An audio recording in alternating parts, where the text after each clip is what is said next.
All right, we're here today with three of our graduates, our illustrative graduates, Veronica Dale, who graduated in 1995, Jonathan White, who graduated in 2005, and Jamia Davis, who graduated recently in 2008. And what I'd like to start off by doing, if each of you, and we'll start with Veronica, could just introduce yourself and just tell us a little bit about your background and a little bit about what you're doing now and how you got to be where you are and doing what you're doing. Okay. So Veronica, go ahead. I'm Veronica Dale. I am now OBR counselor. I got my start at a CRP, which is a community rehabilitation program. I was there for 7 years. I did supported employment, competitive employment. I was the director of Fresh Approach, which was a food service training program. I also made deliveries, did things in the community with the participants. During that time while I worked at Fresh Approach, I was able to pursue my master's in rehab counseling. After the degree was completed, I moved to Goodwill Industries. I was employed there for 2 years as Director of Human Services. And after the 2 years stint there, I was able to get employed with the Office of Vocational Rehabilitation on January 1st, 1998. My caseload consists of transition, general, and I am considered a communication specialist. That means I work with individuals who are hard of hearing. And did you have to learn sign language?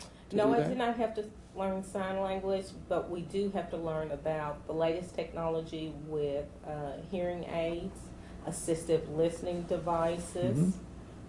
Matter of fact, we just had some training yesterday looking at the latest technology.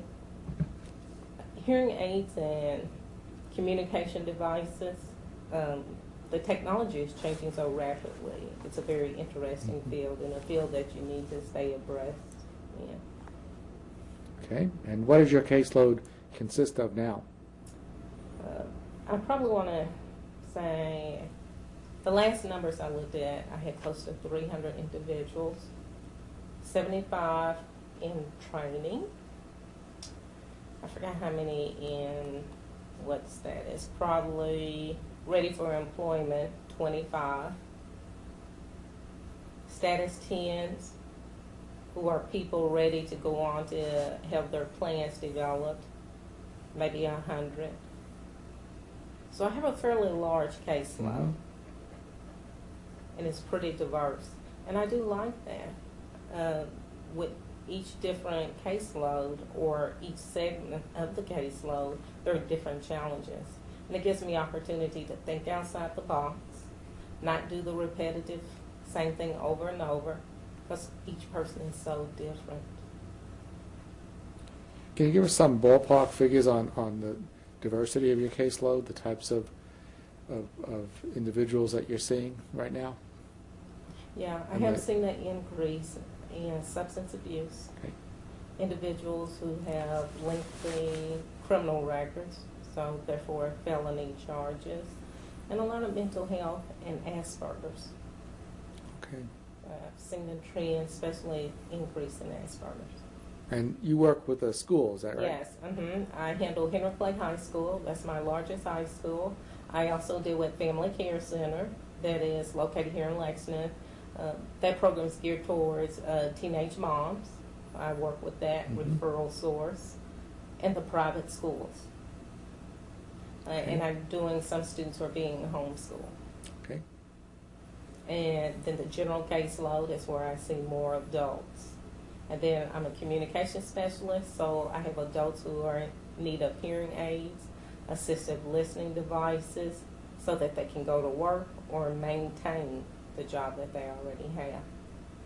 Sounds like you do an awful lot. You know what? I like it because you don't get bored. There's always something different to do. Okay. I'll come back in a few minutes to you, but let's hear from Jonathan now. Jonathan White, and started with vocational rehabilitation in August of 2003. So been there 6 years, starting on Monday. And was a counselor for 5 years, had a general caseload as well as a communication specialist caseload. And then last year, I became the branch manager of the Lexington District Vocational Rehabilitation. So I have the pleasure of supervising both Veronica and Jameer, and it is a pleasure. They're both excellent counselors. So I supervise about 13 counselors, as well as a few administrative assistants and job placement specialists as well.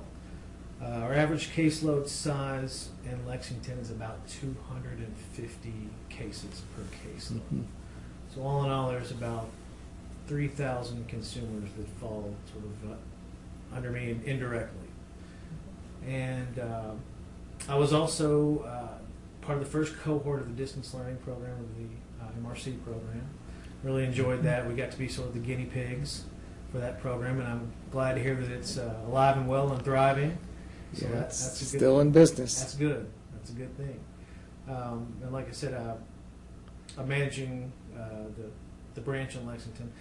The trends that I've seen, as Veronica said, we have seen an increase in the substance abuse cases, and I think part of that is because we're becoming better known.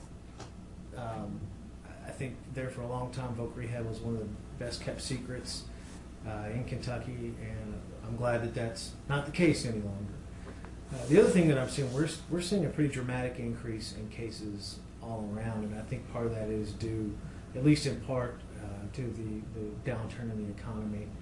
People are being laid off from jobs. We're seeing a dramatic increase in rapid responses that we're required to do, and there's more and more people out of work, and unfortunately, it's made our jobs more difficult because there's more people competing for the same jobs, and it's become harder for us to get folks jobs. And also, another product of the economy is that we're seeing cuts in our funds, so we're having to do more with less, which is always seems to be the case, but now more than ever, we're really starting to feel the pinch because we're getting more people coming in through our doors, and because of the lack of jobs, and then we're having less funds to actually serve them with.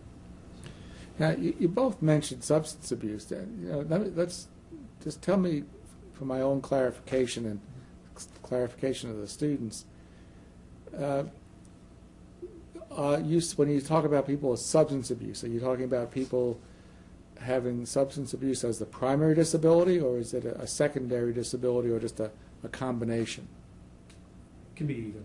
Yeah. It can be a primary or secondary, and we see it often as a secondary of someone that has physical or mental impairment that also have an alcohol or substance abuse issues. And sometimes they're self-medicating to help, alleviate other symptoms, and then we do get a lot of that's their primary. And part of that is we have referral sources that are halfway houses or probation and parole or drug court, and so they're kind of being funneled in to us, and we're getting a lot of referrals that are from these referral sources. And Jameer can talk some about that too. Yeah. He has some referral sources there. Well, I just got one more follow-up, then I'll get to Sure. Jameer. Not trying to push him up. No, I'll forget if I don't ask. Sure. Then we'll get to Jameer. Sure. My understanding is that someone can't be actively using substance abuses and still be served. Is that generally correct?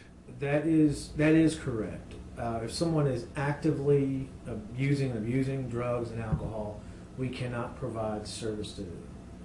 Now, that said, if you have someone, we understand that relapse is a part of substance abuse. It's a part of recovery. 9 out of 10 folks that go into recovery eventually relapse. So we have to, that's part of the disability that we have to understand and we have to accommodate. So if you have a case open on someone and they relapse and they come to you and let you know that, but they are still making an effort to stay clean, we might put a hold on services. We don't necessarily have to close their case. Now, if they're going to continue actively using and using and using, we're going to close that case and tell them to come back to us when they're clean and sober. But if they just fall off the wagon and then and come in and say, "Oh, I messed up," and now I'm trying to get it back together, we might put them on hold for a little bit, and then make sure that they're really devoted to this recovery, and then we start providing services again without closing the case. But in my experience in working with individuals with substance abuse, often you see denial as a dynamic, and someone comes into you and says, "Doing fine, doing great," and really very convincing. Mm-hmm. True. And yet then you find out that's not quite the case. That's true, and although I have found that, although they may be in self-denial, a lot of times they'll be very honest with you. Now, sometimes, we get people to lie to us as well, but it's that self-denial where they might admit that they're using, but not that they have a problem.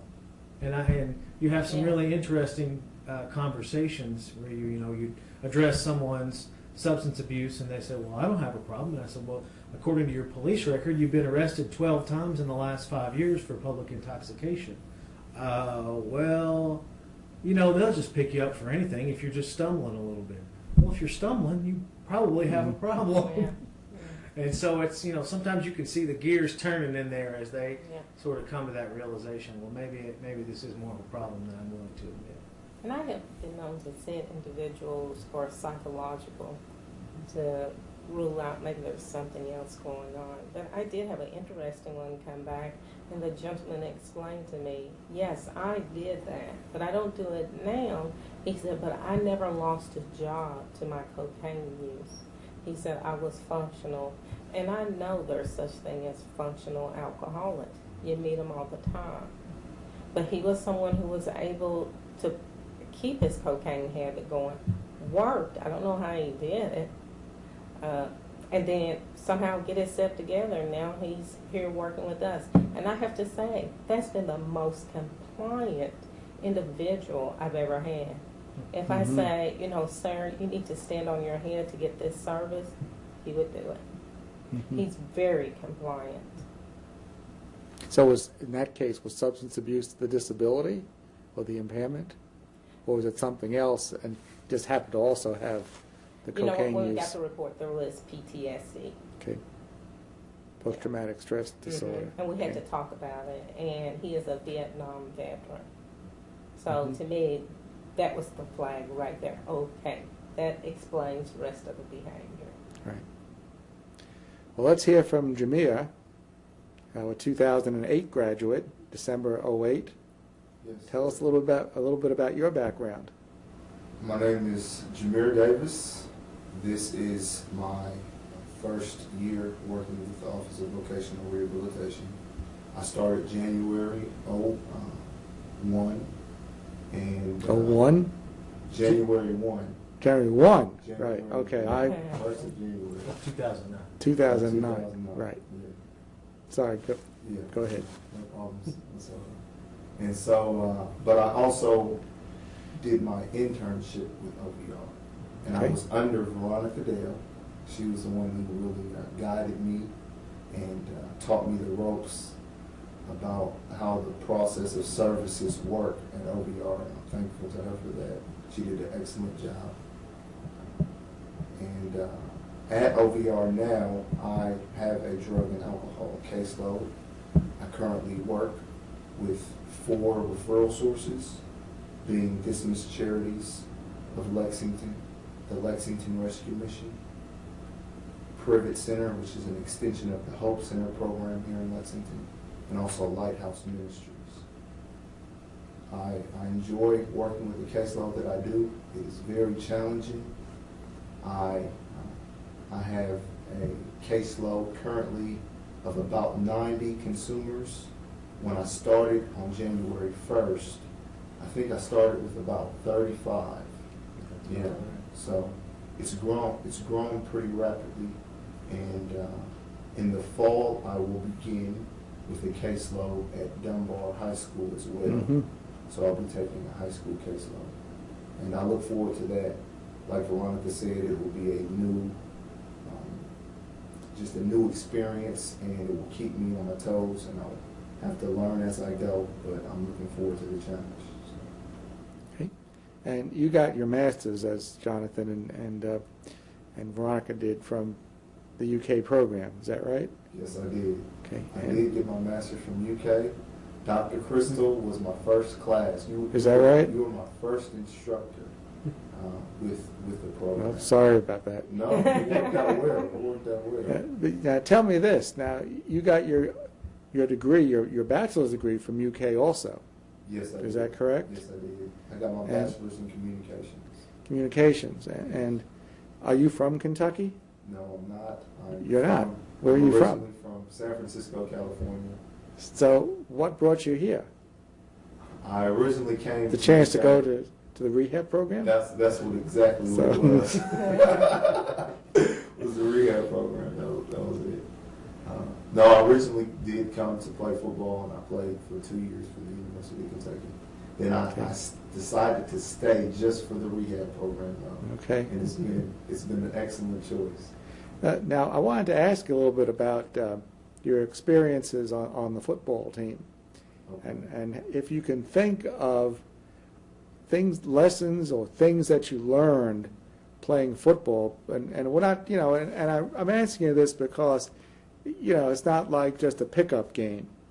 Mm-hmm. This is, we're talking about big-time college athletics. Mm-hmm. And is there anything you can think of that you learned in terms of your experiences playing football, having to be part of a team, and contributing, and some of the teamwork issues that you can see that helped you in terms of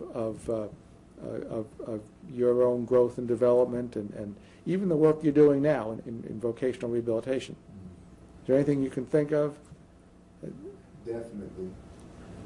One of the biggest lessons that I learned from playing football was the relational aspect of what you said, of teamwork. When I got hired at OVR, Jonathan, one of the things that he said to me was one of his biggest concerns was how I was going to be able to get along with the rest of the counselors in the office, how we were going to be able to build relationships and work with one another. And from playing football, there's much more than just having talent or being able to be a good athlete. You have to be able to work with the individuals around you and know your role in the office. When Jonathan offered me the position with OVR, he told me that he thought it would be best that I come in and take the drug and alcohol caseload. And during my internships, I had spent a lot of time with drug and alcohol consumers.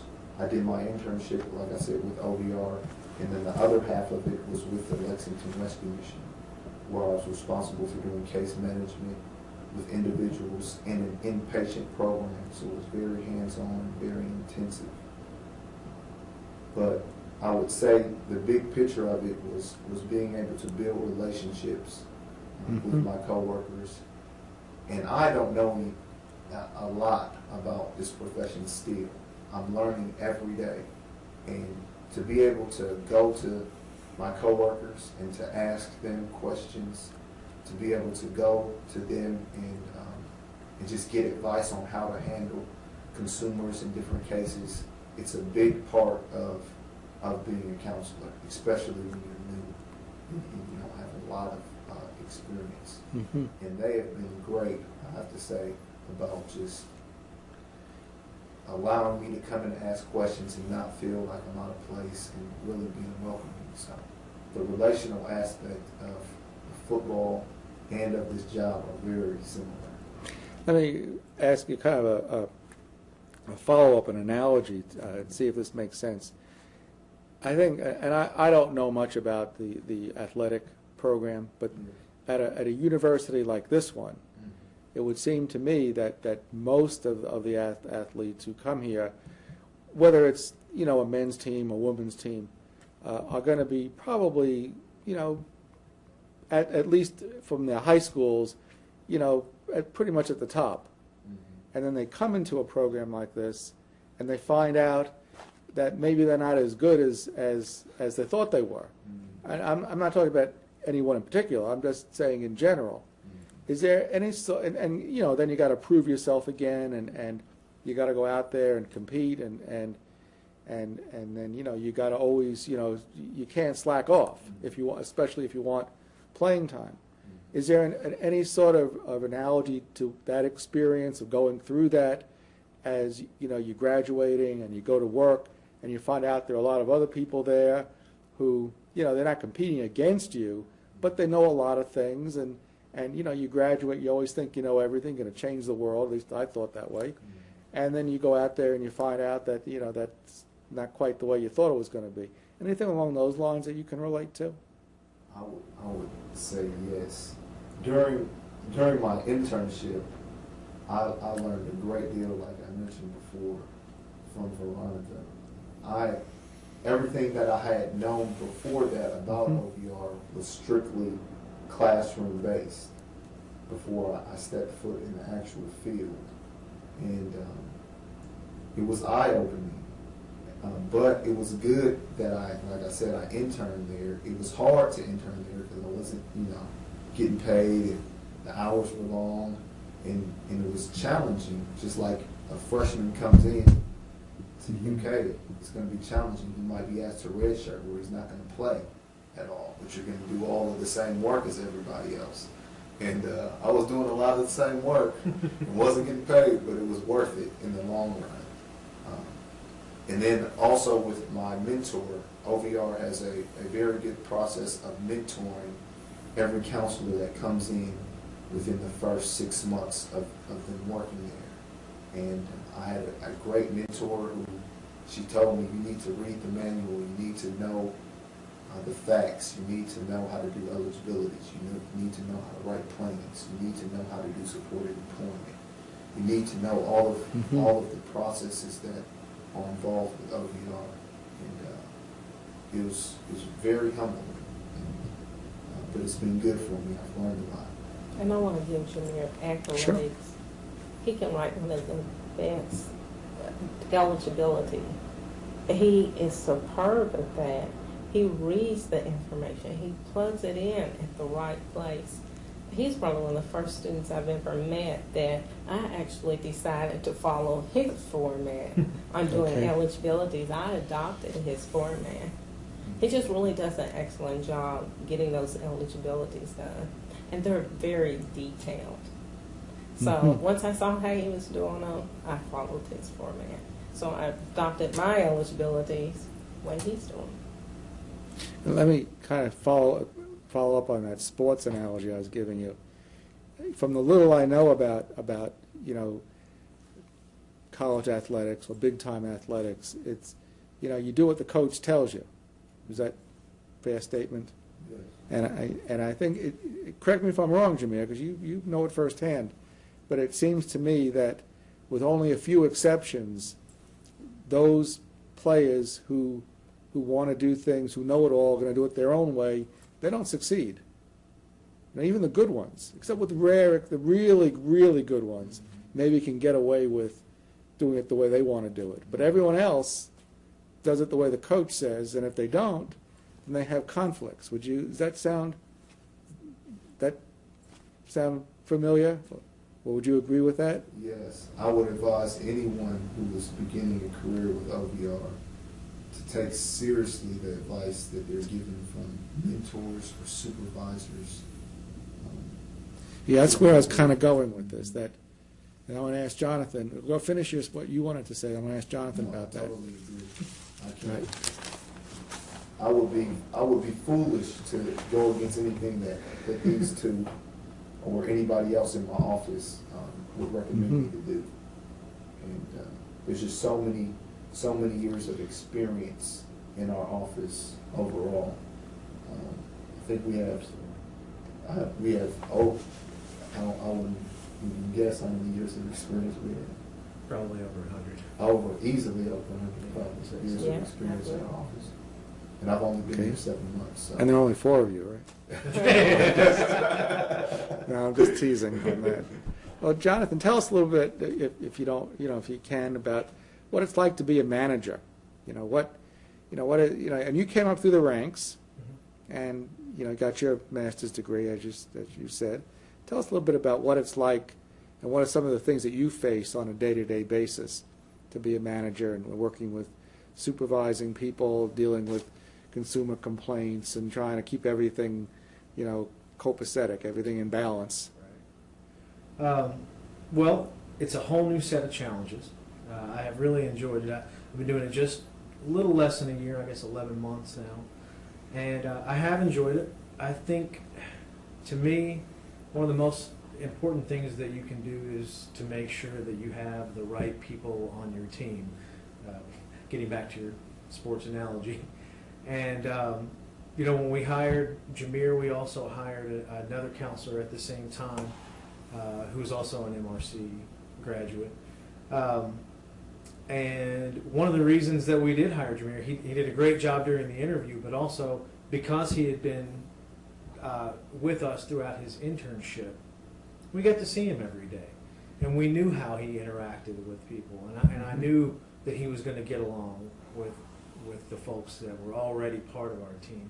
And the same with the other person that we hired. She had been an assistant in our office for 3 years.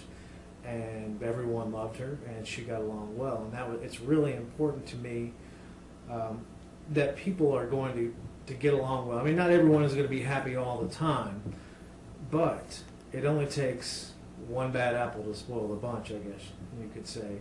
If you get someone, even if someone doesn't know everything, and no one knows everything about rehab, because I'm still learning, and I'm sure Veronica would tell you the same thing, and it takes a new counselor 2 to 3 years to really feel comfortable, I think.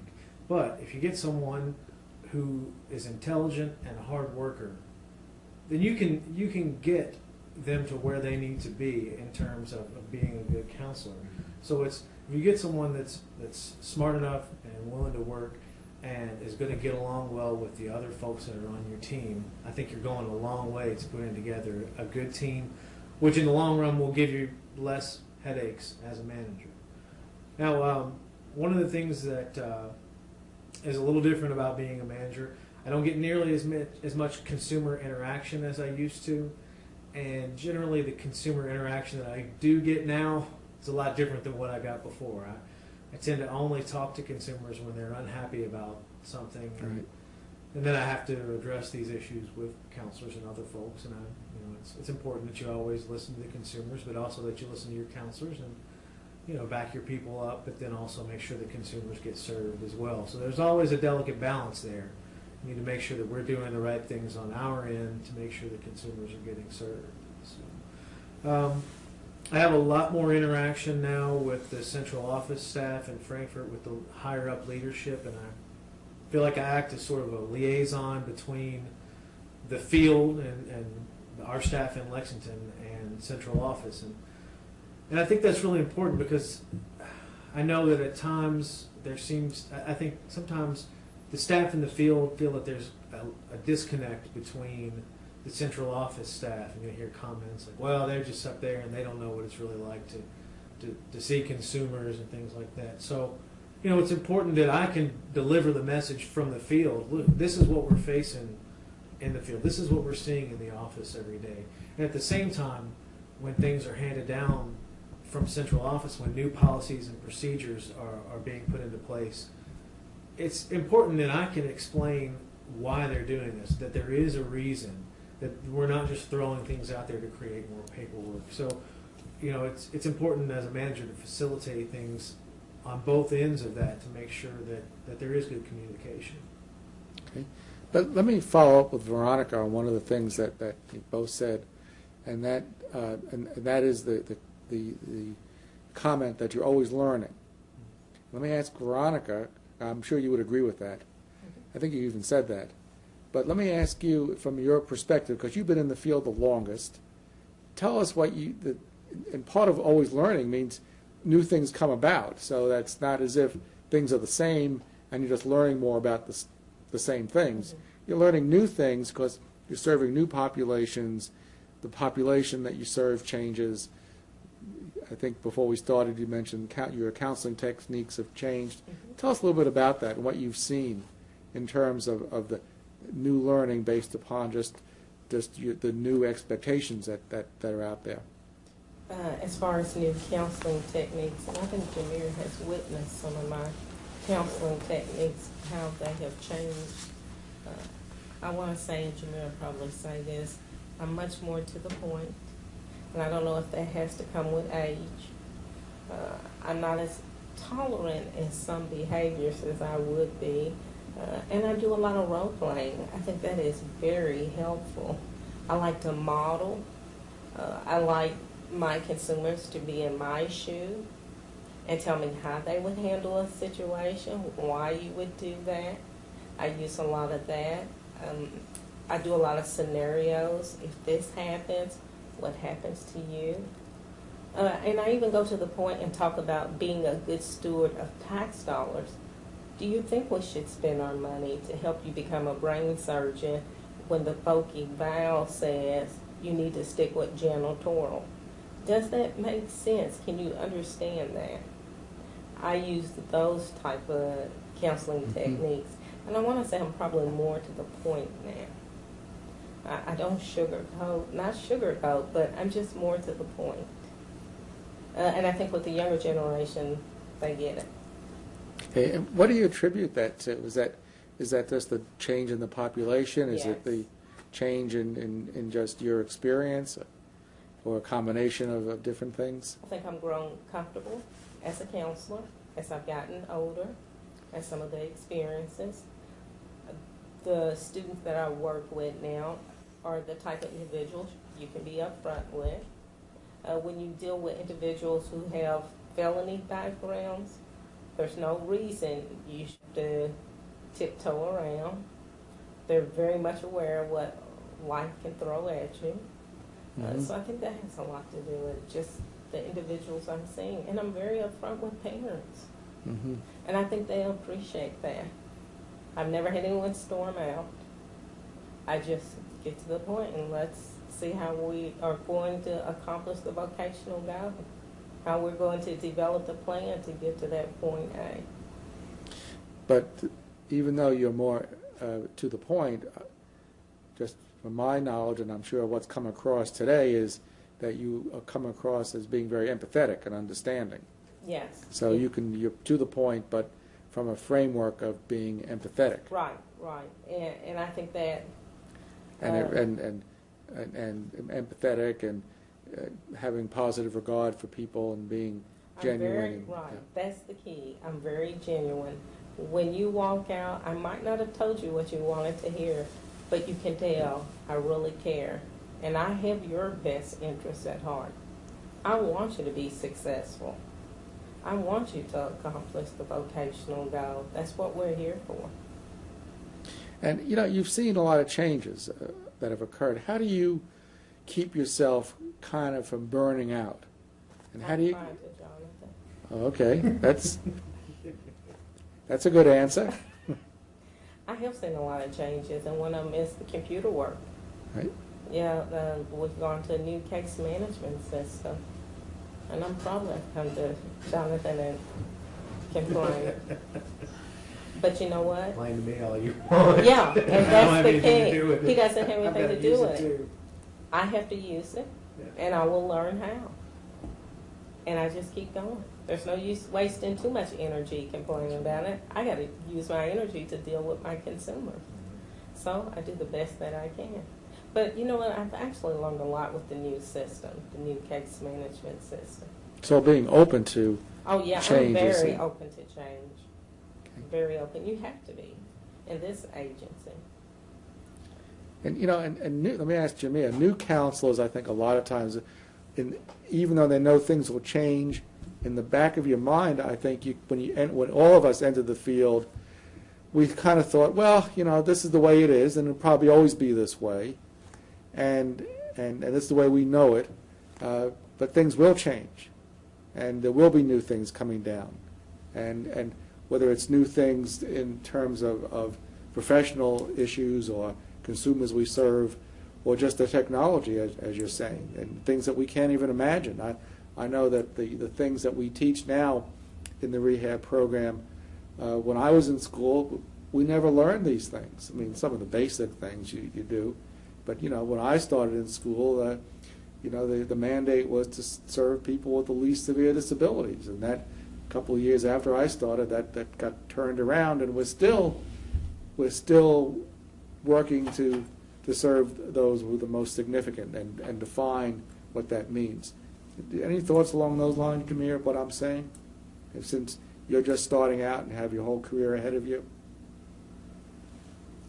Yes, since my time at OVR, there has been several changes that I've had to adjust to.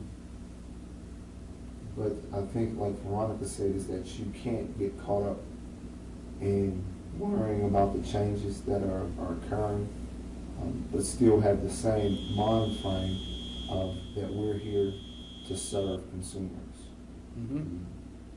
I think that if you keep the right attitude and keep with empathy and things of those nature, of that nature, you will, the overall picture of voc rehab will still be to serve the people. We just have to work around the policies that are coming in. So it's fine. There's nothing that I don't think can get in the way of that. Yeah, and that's an interesting point, because we try to balance off our own professionalism and ethical responsibilities with bureaucratic policies or regulations, which sometimes we feel may conflict with some of those things. So I think that's a constant kind of a battle to deal with.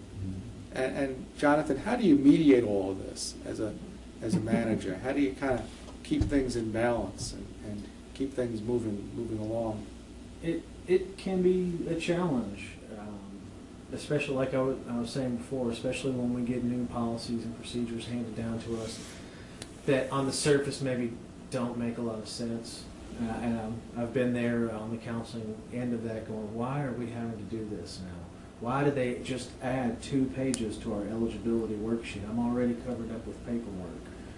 And so, as a manager, it's important to explain why we've got 2 extra pages now, because we need to get more specific so that when you get a little further along in this case, you can look back on this and see why this person needs these services. And also it's going to cut out this extra stuff for you. So it's important to try to get buy-in from your staff.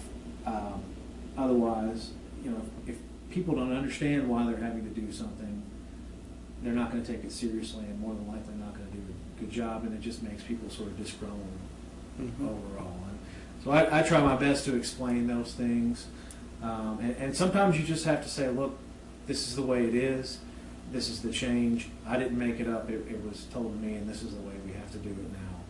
And sometimes I don't have a good explanation for it.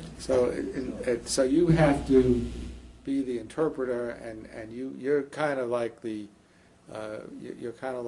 administrator, on the local scene from the central office. Exactly. But at the same time, you're also having to you want to advocate for your counselors, Right. Yeah. Right. and you want to support them. Right. And So you're caught in the middle. It's one of the most important. That's why we put you in the middle. Yeah, That's exactly Not right. really. And and when you getting back to the changes that come down, and I've heard someone in the staff meeting say, well, so and so 15 years ago told me the exact opposite of what you're telling me now, and I hate to be the guy to say so and so's not here anymore, and this is the way we have to do it now. But you can see that resistance to change, really vividly when people, you could just see them sort of putting the brakes on, going, wait a minute, why are we doing this way now? We've never done it this way before. So it is important to explain these changes and why they're coming about. Yeah, and I think a lot of times people, as you've been in the field for a while, you develop a stake in a certain way of doing things, Right. and then things change, and you probably saw that at working at a CRP, where people spend their careers developing something, then all of a sudden they're told, well, we're not going to do that anymore. Right. And a lot of times I think you see people kind of trying to cling to a past that is in the past, Right. and resist change. But so the point that I'm making is that it's always important to, and you can let me know how you feel about this, important to keep up with new trends and new ideas and be on the forefront of change rather than the defender of the status quo, to build from what we've learned, but to keep moving forward. Any comments or thoughts on that? That's absolutely right. Yeah. Just because something has worked for the last 10 years doesn't mean it's going to work now. You wouldn't go out and try to find a 20-year-old computer to run all your software on. It's not going to work anymore. Things in life are changing, working faster, working more efficiently, and as human beings, we have to keep up with that. But especially as rehabilitation professionals, different populations are emerging. The disorders on the autism spectrum seem to be just booming now. Yeah. So we're having to get more training. Autism, on that. Asperger's. Asperger's, right. Yeah. These things are just seem to be coming up more so than ever, and so we need to get we're participating in more training on that. Same with the substance abuse population. That's coming more to the forefront. So we need to increase our knowledge base on that and figure out the best ways to serve these individuals. And the things that we did 10 years ago, didn't really incorporate a lot of the autism. You might have gotten one every now and then, but it wasn't that often. And now they're kind of popping up all over the place. So it is important to stay on top of the trends in the industry. Yeah. Well, we're about at the end of our time. Before we end, is there anything else that anyone would like to add, or any other thoughts that have come to you as we've been talking? Any final words of advice? No, I would like to say I enjoy my job. I like having the flexibility and creativity. You can be creative to a certain degree. Of course, we have guidelines we have to follow. I always say I get a little close sometimes in what I do. But, Jonathan's good. I like to think outside the box. Sometimes you have to get a particular service or get to the end result. And I try to consult with him on a lot of that and explain why I see it that way and my logic. And he might come back and say, have you thought about this or thought about that? So that's good. We really work well as a team. But I'm always going to try to be someone who, I'm not a rebel, but I just like doing things differently. I want to do it differently. I just want to push the envelope just a little bit. It's exciting. And the balancing act that you as a counselor have to work on is, as you said before, being a good steward of the taxpayer money, but at the same time advocating for your consumers. And sometimes you even have to advocate to get them to advocate, to get them to say, you can do this. Right. And then advocate for them. Yeah. So that to me would be something I can see that a good counselor would want to be aware of, those two things, the stewards of the funds that you have. Yeah. And I think it's not just the funds for this consumer, it's all of your consumers. And if you give to one consumer, that may take away from another. Right. So that, I guess, is what you mean about, it's not just, saying, well, you want to be a brain surgeon, but your test results say something else. Right. It's not just for that person, it's also for the other person who could also benefit, that if you gave money for one person, the other person wouldn't be served. Mm-hmm. Jonathan, Jameer, the final thoughts? I'd like to say that I agree with Veronica that Voc Rehab is a great place to work. It's maybe not for everyone because it is a difficult job that encompasses a lot of different things. You don't have to know a little bit about a lot. You need to know a lot about a lot. You need to know a lot about disabilities. You need to know about how to manage funds. You need to know about laws, community resources. Absolutely. But I like to think that our counselors have a lot of freedom in their jobs. I would hope that neither one of you would consider me a micromanager because I'm pretty hands-off. I think most counselors statewide get to sort of see as many as they want. They make their own schedules. They do things their own way. I'm not over anyone's shoulder telling them how or what to do. And I think that's one of the great things about being a counselor is you do have a lot of freedom. And it's not the same thing every day. Yeah. You never know, especially if you have a general caseload, which most of ours are. You know, you might in the morning see someone that is a wheelchair user, and in the afternoon see someone that's a severe schizophrenic or a personality disorder, or the next day you have a learning disability or a back injury, and you never know, and you're constantly coming up with running into someone with a diagnosis that you never heard of before. Yeah, okay. So you're researching that, figuring out what's the best way to address this issue. And, everyone, you know, we work with so many people. Like I said, there's about 3,000 consumers in Lexington, and they're all completely different. And every person has a different set of circumstances. Just because two people have the same diagnoses, it doesn't mean that they're the same person. Everyone has their unique Right. situation. So you got to do a lot of problem solving, and I think it's good. It's, it's That's a really challenge, right? It's a challenge. And if you work it the right way, you can avoid being burned out. If you look at it as a Right. challenge Right. rather than a drudgery, do I have to do this again? Right. Right. And it's a great feeling when you can meet that challenge and really help someone, and you can see the difference that it makes in them. And it's very rewarding. In addition to the wonderful paycheck that you get. Right. What about you, Jameer? Any final thoughts from you? Yes, I would like to thank you for having us today. Absolutely. It's been awesome. And for everyone watching, UK, they do a good job in preparing the students of the Rehabilitation Counseling Program for real life. I felt that I was prepared by the program, and you all did an excellent job.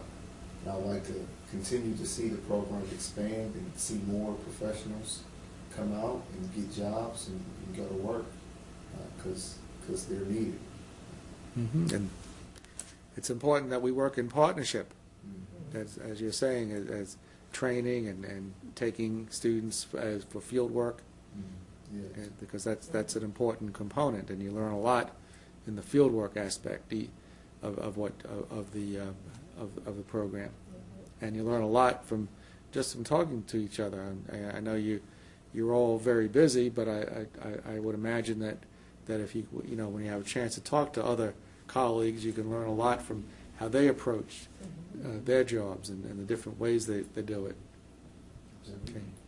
And I would just encourage all of the students who are currently in the program just to continue to learn as much as possible. If you have an opportunity, I would say try to get with an OVR in your area and do an internship. I've had a great experience here, and I am continuing to learn new things every day. I love the challenge of the job. Being young is not a boring job where you're going to be sitting at your desk not doing it. You're going to be active. You're going to be out in the community. You're going to be making a difference. People are going to know who you are. You're going to be meeting new people all of the time, and it's great. So I'm glad to hear that. It's great. I better end on a high note before anybody says anything on a low note. So anyway, I'm just teasing. Anyway, thank you, the three of you. It's always good to see you. Pleasure to see you. And I'll probably see you at the as the KRA and then the NRA are going to be together. Okay, in Louisville. Okay, thanks again. Thanks for your time. Thank you. Okay.